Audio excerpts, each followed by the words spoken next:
saudaraku, hari ini saya ingin bagikan kepada kita semua satu pesan firman Tuhan yang penting sekali buat keluarga kita masing-masing.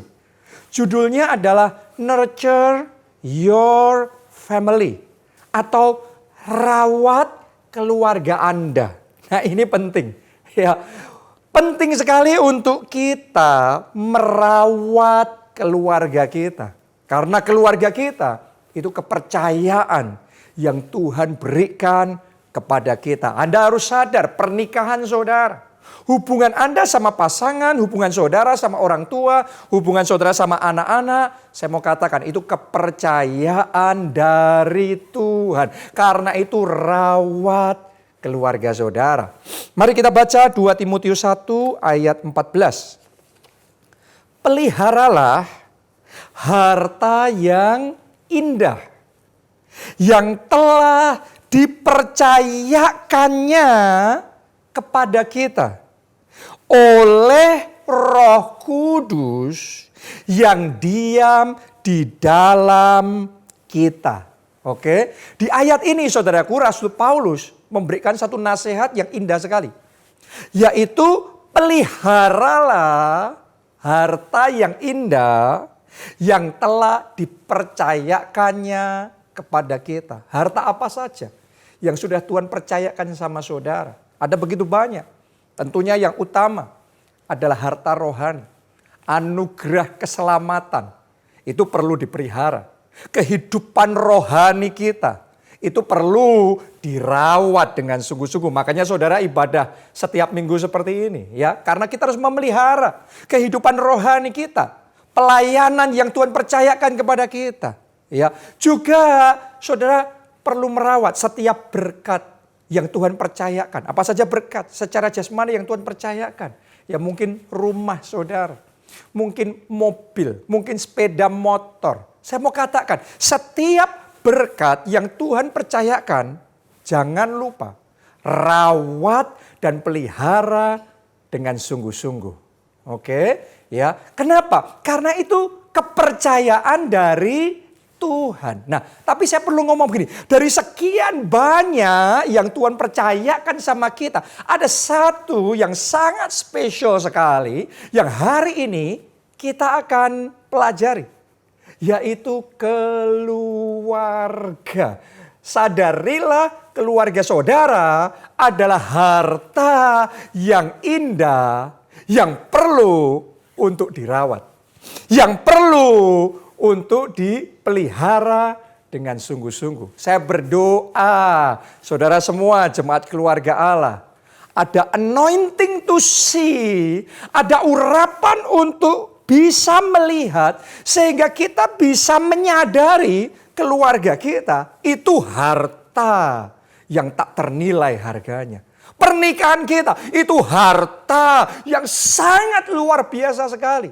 Saya mau ngomong begini, tanpa urapan untuk melihat, tanpa anointing to see, ya, sebagian orang menganggap keluarganya itu kayak bukan harta, malah beban. Keluarganya itu malah jadi sesuatu yang membebani, mengesalkan, menjengkelkan. No. Hari ini saya mau berdoa sementara Anda mendengarkan firman Tuhan ini.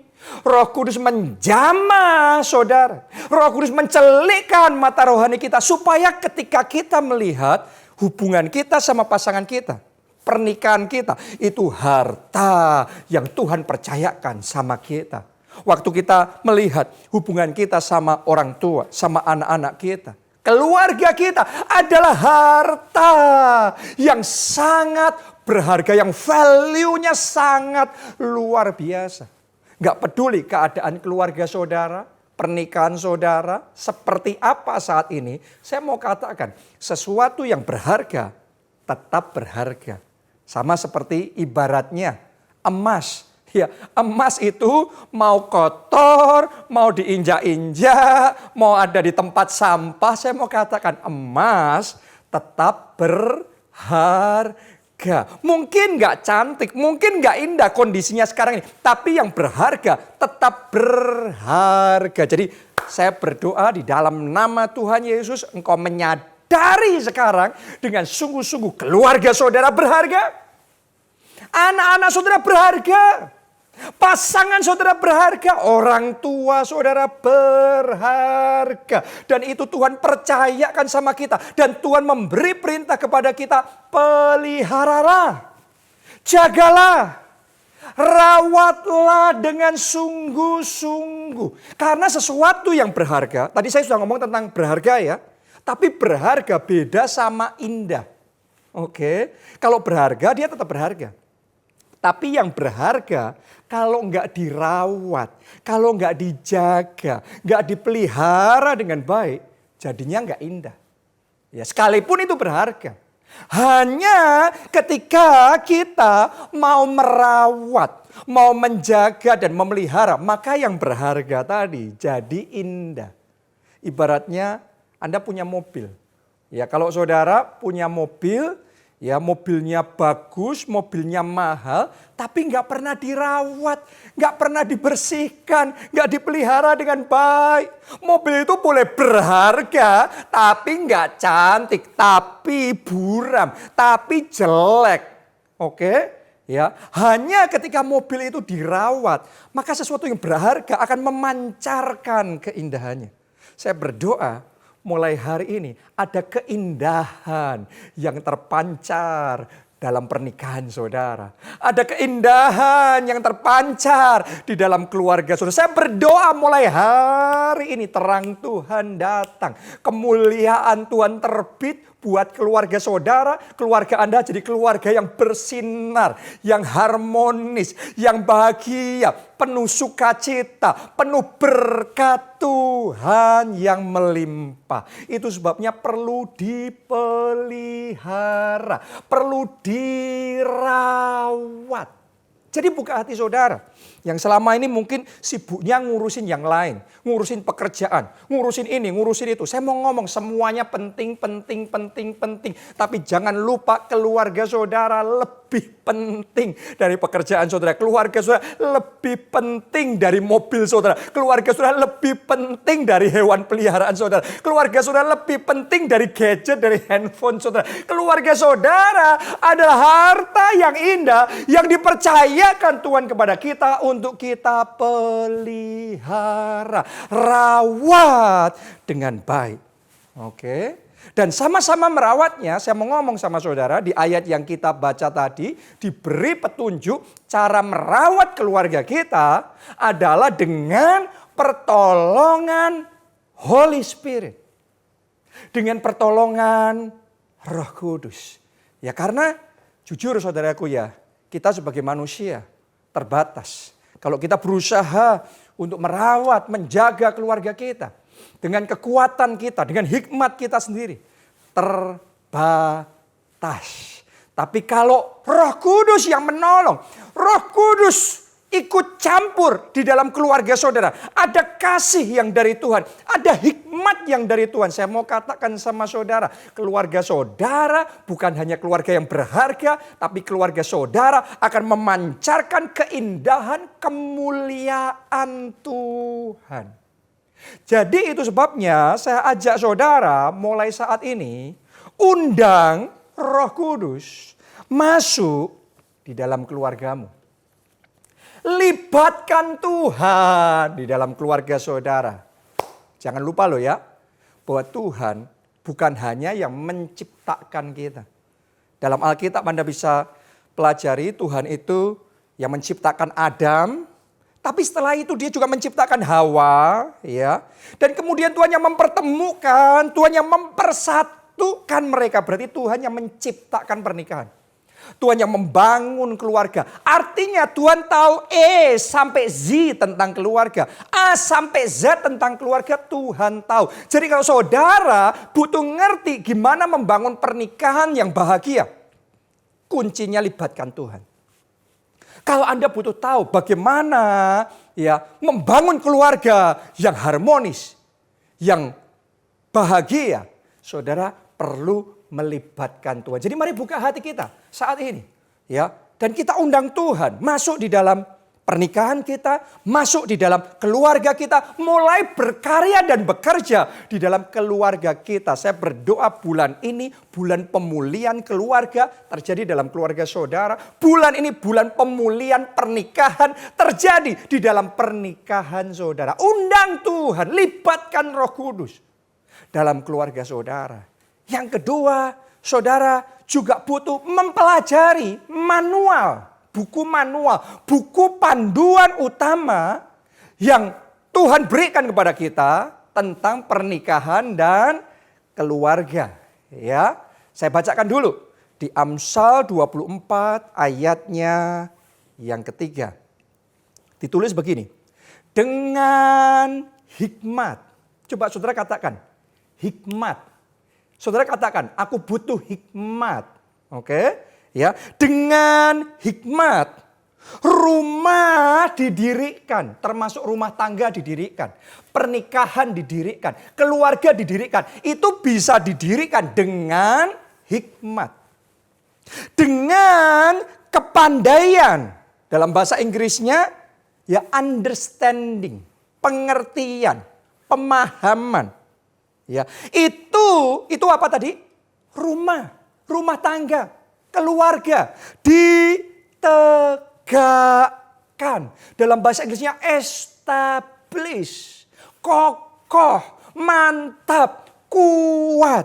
Saya mau katakan sama saudara yang membuat pernikahan itu jadi baik. Yang membuat keluarga jadi kokoh, jadi kuat, tegak, luar biasa. Saya mau katakan yang kita butuhkan adalah hikmat Tuhan. Oke, itu sebabnya kita harus memperlengkapi diri kita dengan hikmat dari Tuhan ya untuk kita bisa membangun keluarga kita. Jadi harus diperlengkapi nih.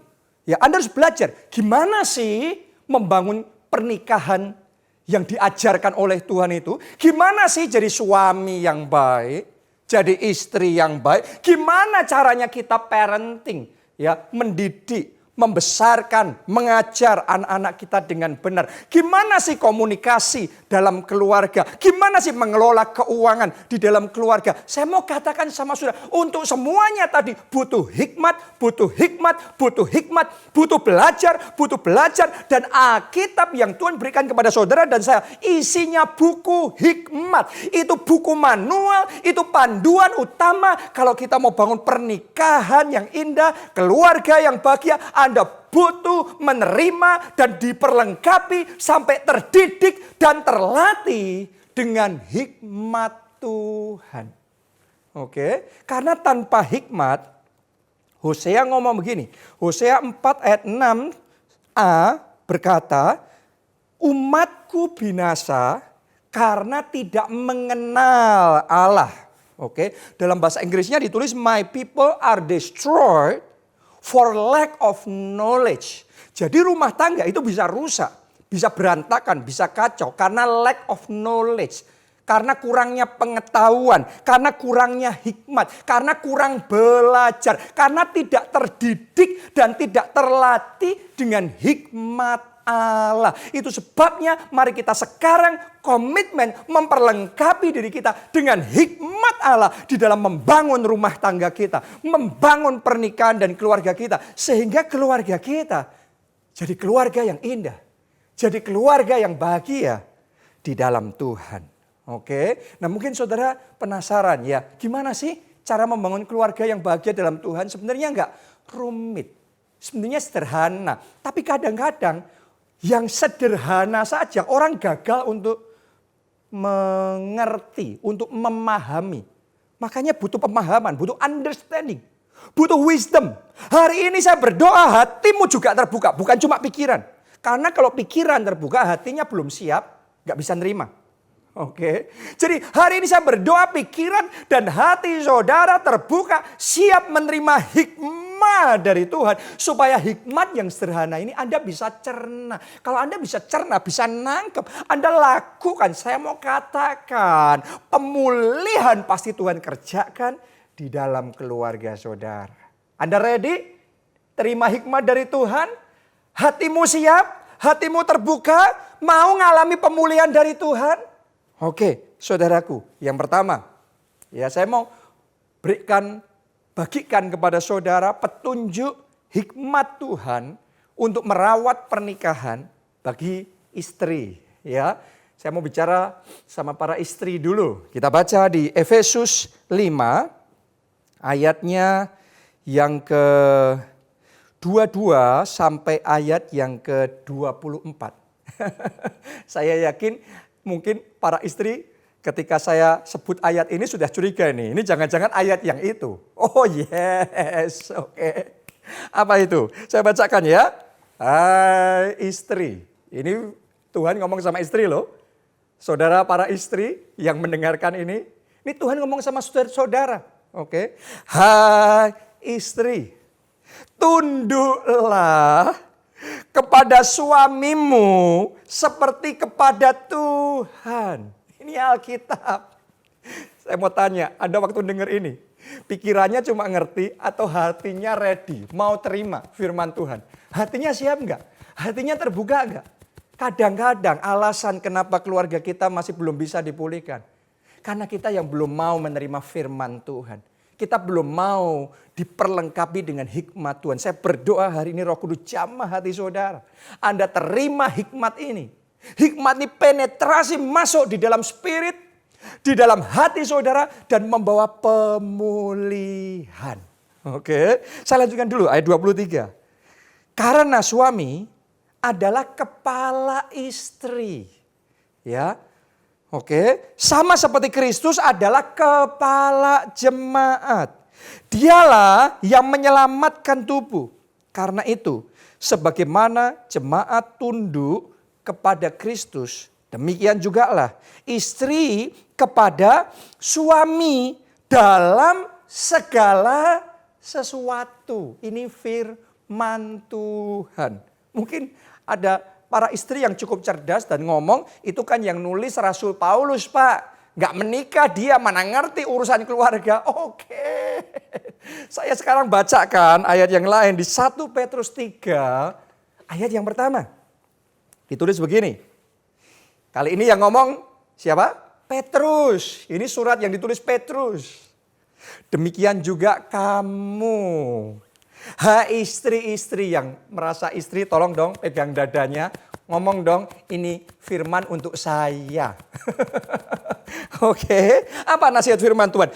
Tunduklah kepada suamimu supaya jika ada di antara mereka yang tidak taat kepada firman Tuhan. Ini termasuk suami yang gak taat sama firman Tuhan. Tapi Alkitab ngomongnya tunduklah pada suami. Ya. Supaya jika ada di antara mereka yang tidak taat kepada firman, mereka juga tanpa perkataan dimenangkan oleh kelakuan istrinya. Cara memenangkan pernikahanmu, cara memenangkan keluargamu, cara menyelamatkan keluargamu, cara merawat keluargamu adalah dengan Anda lakukan bagian istri, yaitu tunduk pada suami. Jadi Rasul Paulus yang gak menikah, Petrus yang menikah, saudaraku. Dua-duanya ngomong nasihat yang sama, istri tunduklah pada suami. Masalahnya sebagian istri belum mau, belum rela, belum siap melakukan firman Tuhan ini. Ya gak mau tunduk. Ya, jadi harusnya suami yang jadi kepala, tapi karena istri gak mau, sekarang kepalanya di keluarga itu ada dua.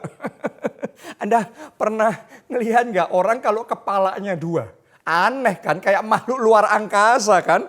Ya, berapa banyak pernikahan yang aneh, berapa banyak keluarga yang aneh, keluarga yang kacau, yang berantakan, hancur. Kenapa? Karena belum rela menerima petunjuk hikmat dari Tuhan. Ngerti di pikiran tapi nggak rela di hati. Mulai hari ini saya berdoa di dalam nama Yesus, Roh Kudus menjamah hati saudara. Roh Kudus berkarya dalam hati saudara. Sehingga mulai hari ini ada kerelaan untuk menerima nasihat firman Tuhan. Dan firman Tuhan itu saya mau katakan sama saudara, tidak pernah merugikan kita. Kalau saudara sebagai istri mau ngikutin nasihat firman Tuhan ini, nanti buktikan Tuhan yang akan berkarya.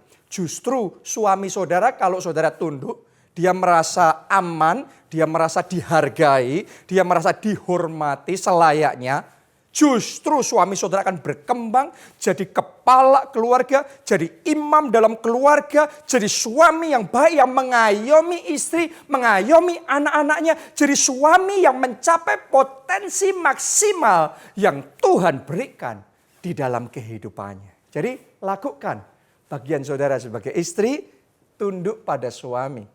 Ya, yang berikutnya yang kedua gantian dong. Ya, sekarang gantian saya bicara sama para suami. Efesus 5 ayat 28 sampai 29. Ditulis begini. Demikian juga suami harus, ini harus. Ya enggak peduli istri saudara mau tunduk apa tidak tunduk.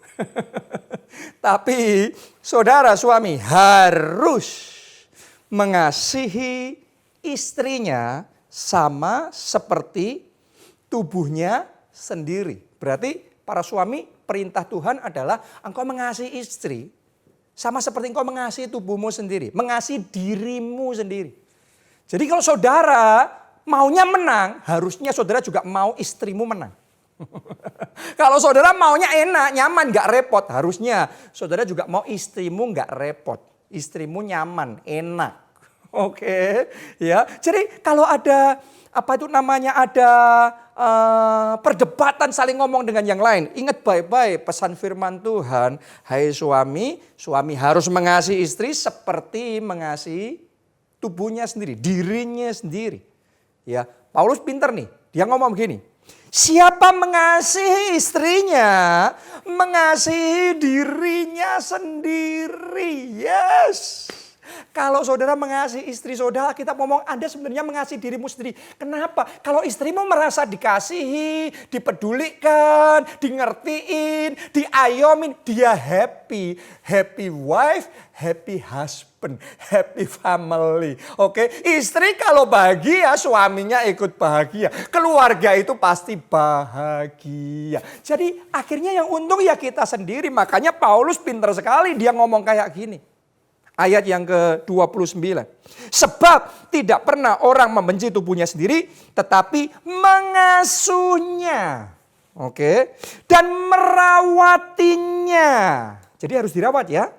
Sama seperti Kristus terhadap jemaat. Jadi saudara terhadap pasangan saudara, kita harus mengasihi. Kita harus merawat, mengayomi.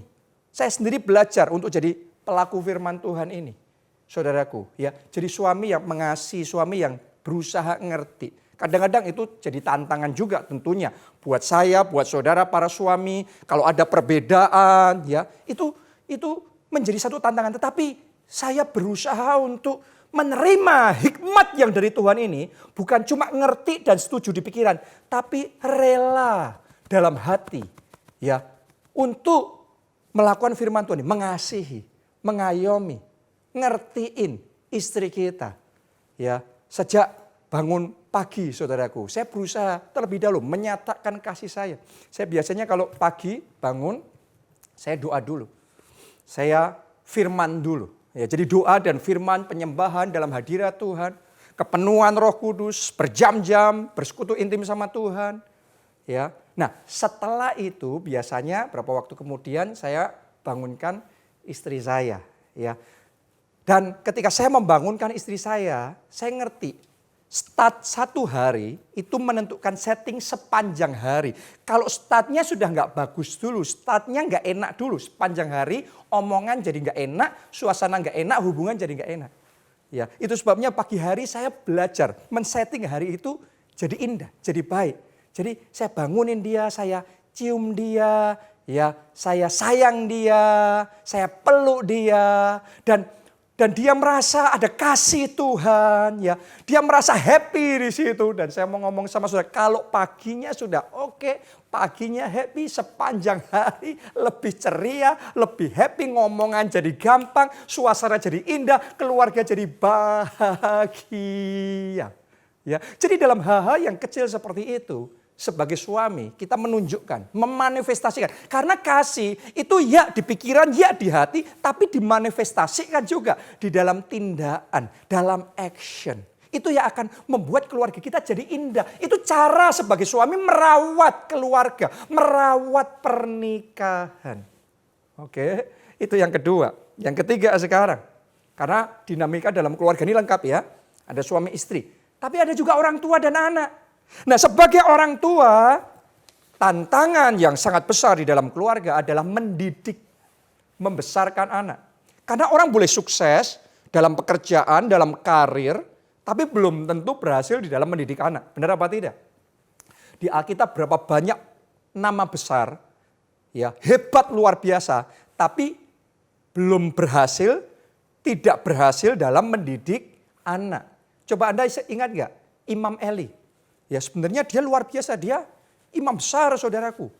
Ya tapi anaknya kacau balau, berantakan. Saudara lihat di Alkitab, Nabi Samuel juga sama, sangat diurapi, sangat peka. Tapi anak-anaknya juga kacau balau dalam kehidupannya. Ya nggak sama lah seperti Nabi Samuel. Ya kelasnya beda.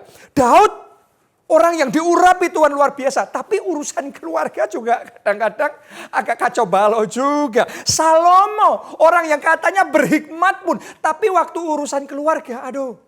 Jadi kalau sukses yes. Tapi keluarga itu beda. Ya, makanya kita perlu buka hati kita untuk ngerti.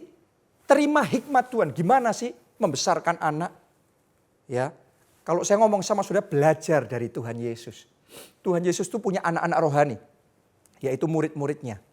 Ya, caranya gimana Tuhan Yesus mendidik anak-anak rohaninya?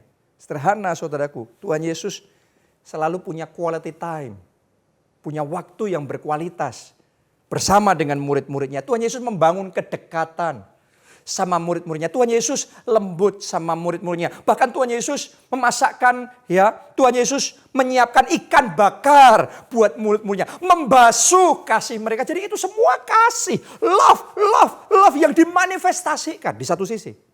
Tapi di sisi yang lain, Tuhan Yesus menggembleng, Tuhan Yesus memuridkan, bahkan Tuhan Yesus menegur murid-muridnya.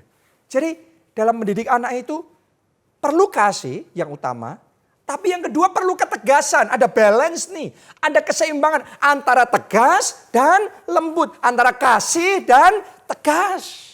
Karena kalau ditegasin saja, bahkan keras, itu akan menimbulkan sakit hati.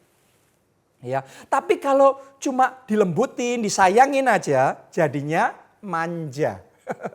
Benar nggak? Kita nggak mau anak kita yang ini atau yang itu. Kita mau anak kita jadi pribadi yang berkualitas, yang penuh dengan kasih Tuhan, pribadi yang memaksimalkan potensi dalam hidup mereka, diurapi dan dipakai Tuhan melakukan perkara-perkara yang luar biasa. Jadi saya ingin ajak saudara, ayo belajar merawat hubunganmu sama anak-anakmu. Saya setiap hari mesbah keluarga sama anak-anak saya. Ya, dan setiap hari saya pakai momen mesbah keluarga itu untuk menasehati mereka, mengarahkan mereka. Ya, jadi saya pakai setiap hari. Saya melihat, oh, kadang-kadang harus belajar rajin. Maka saya cari ayat firman Tuhan. Saudara gampang caranya. Anda di Google, saudara searching ya ayat Alkitab tentang kesabaran. Oke, muncul di situ. Anda bacakan. Anda mulai bicara tentang kesabaran. Contohnya sederhana aja. Buat anak-anak saudara simple. Beberapa menit aja. It's okay. 5 menit, 10 menit Anda cerita. Terus setelah itu sharing-sharing, ngobrol-ngobrol. Dia suruh cerita ini, cerita itu. Ya, nanti jadi suasana yang menyenangkan. Ya, kalau saya melihat anak saya harus belajar untuk disiplin. Untuk tidak menunda-nunda. Saya ketik di dalam Alkitab. Ya, saya search ayat Alkitab tentang disiplin. Oke, muncul banyak daftarnya itu. Setelah itu saya bacakan, saya bagikan. Pentingnya untuk disiplin, pentingnya tidak menunda-nunda. Itu setiap hari saya lakukan dan hari demi hari anak-anak saya bertumbuh ya di dalam hikmat Tuhan. Jadi Anda juga bisa lakukan itu. Ya, dan yang terakhir sekarang. Nah, gantian nih sebagai anak kita juga perlu merawat hubungan kita sama orang tua kita. Ya apa? Firman Tuhan buat kita sebagai anak. Hai anak-anak, hormatilah orang tuamu. Jadi jangan dikerasin, tapi dihormati.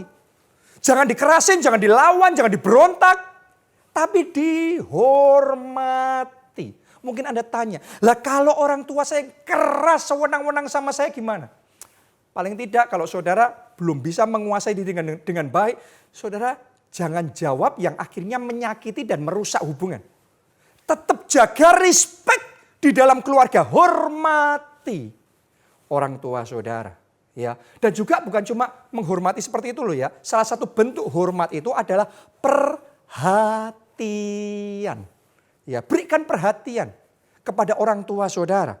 Ya, mari kita lihat Yohanes 19 ayat 25 sampai 27. Kita lihat gimana Tuhan Yesus memperlakukan orang tuanya. Ini teladan buat kita. Dan dekat salib Yesus berdiri ibunya dan saudara ibunya Maria, istri Klopas dan Maria Magdalena. Ketika Yesus melihat ibunya. Jadi ini adalah momen puncak ketika Tuhan Yesus mau disalib. Dia dalam kondisi ya titik darah terakhir, saudaraku. Dia masih ingat sama ibunya. Dia masih ingat sama orang tuanya. Artinya ibunya, artinya mamanya itu jadi perhatian yang luar biasa. Dia punya perhatian yang luar biasa buat mamanya, buat ibunya, buat Maria. Ya, ketika Yesus melihat ibunya dan murid yang dikasihinya di sampingnya, berkatalah ia kepada ibunya, "Ibu, inilah anakmu."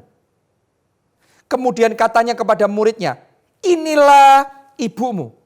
Dan sejak saat itu, murid itu menerima dia di dalam rumahnya. Perhatikan saudaraku, bahkan di momen Tuhan Yesus itu momen terakhirnya sebelum dia mati di kayu salib. Dia masih mikirin ibunya. Dia masih mikirin orang tuanya. Dia masih mastiin bahwa setelah ini nanti ada yang merawat ibunya. Ibunya masih bisa hidup dengan layak, hidup dengan baik. Itu anak yang berbakti, itu anak yang menghormati orang tuanya. Saya berdoa jemaat keluarga Allah, kalau saudara masih punya orang tua, saudara mesti jadi anak yang menghormati, mengasihi, memperhatikan, mempedulikan orang tua saudara. Ya. Jadi saya ajak, mari kita buka hati kita masing-masing. Izinkan Roh Kudus berbicara, izinkan Roh Kudus menjamah hati kita masing-masing. Ya, dan berkarya. Karena kalau kita terima hikmat dari Tuhan ini, maka kita akan menerima berkat dari firman Tuhan. Saudaraku merenungkan selama 3 bulan saya di Solo. Ya, ini dalam masa PSBB kemarin, ya, semi lockdown kemarin, di satu sisi itu masa yang tidak mudah. Tapi di sisi yang lain itu juga ada berkatnya di sana. Ya, saya jadi di Solo dan di Solo saya tiap hari bisa menghabiskan waktu bersama dengan orang tua saya, bersama dengan Pak Obaja, bersama dengan Bu Obaja, bisa ketemu. Tadinya nggak kebayang, tadinya saya sudah di Jakarta, saya nggak kebayang bisa melakukan seperti ini. Tapi sekarang tiap hari dan itu momen yang indah ya, ngobrol bareng, ya berjemur bersama, olahraga bersama. Jadi ini membuat hubungan keluarga jadi indah. Saya berdoa Anda buka hati dan terima hikmat Tuhan ini sehingga hubungan keluarga saudara jadi indah. Hubunganmu sama orang tua, sama anak-anak jadi indah. Pernikahan saudara jadi indah. Siapa di sini yang mau buka hati saudara untuk terima pesan firman Tuhan ini, yaitu merawat keluarga saudara. Karena butuh kesediaan, butuh kerelaan hati dari kita untuk berkata, "Ya Tuhan, aku mau bangkit jadi terang dalam keluarga. Aku mau meresponi firman Tuhan, yaitu merawat, memperhatikan keluargaku." Siapa di sini para istri yang mau ngomong, "Ya Tuhan, aku mau. Bukan cuma pikiran ngerti firman, tapi hatiku aku rela menjadi pelaku firman." Jadi istri yang tunduk sama suami. Siapa di sini suami yang mau janji, "Aku mau Tuhan jadi suami yang mengasihi istri."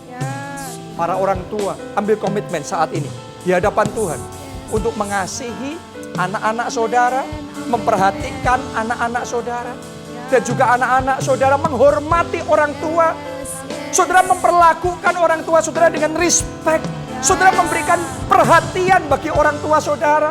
Yang mau saat ini, angkat dua tangan saudara. Mari masing-masing berdoa sama Tuhan. Katakan saudaraku, Tuhan Yesus, aku mau bangkit menjadi terang.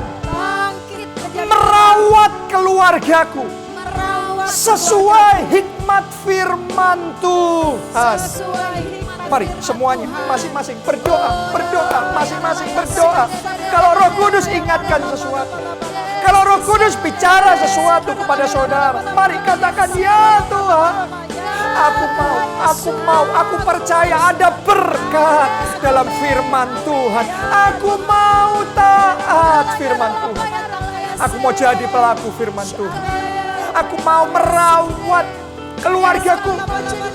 Keluargaku adalah harta yang indah, harta yang berharga, yang dipercayakan Tuhan kepadaku. Aku mau Tuhan, aku mau. Saudara berdoa Tuhan, lembutkan hatiku. Lembutkan hatiku, jamah aku Tuhan. Jamah Tuhan, jamah setiap pribadi. Jamah setiap hati yang terbuka, yang mau. Jamah hati kami Tuhan. Ora la pasya rata kapasya. Berdoa saudara, berdoa. Ora la wasya rala pasya rala. Tuhan, aku mau lakukan bagianku. Aku mau jadi suami yang baik. Aku mau jadi istri yang baik.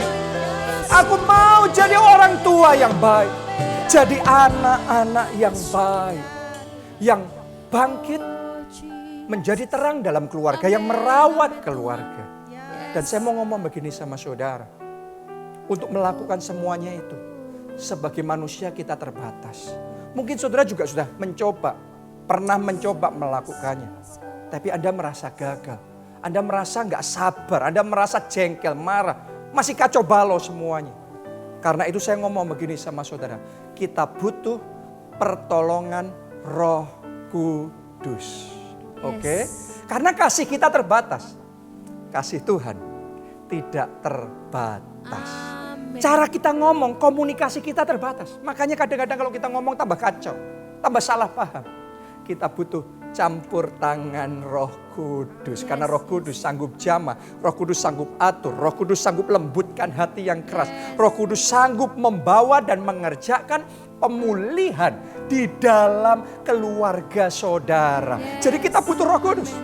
Ada yang mau Roh Kudus terlibat di dalam keluarga saudara? Roh Kudus berkarya membawa pemulihan dalam pernikahan saudara. Mari angkat dua tangan.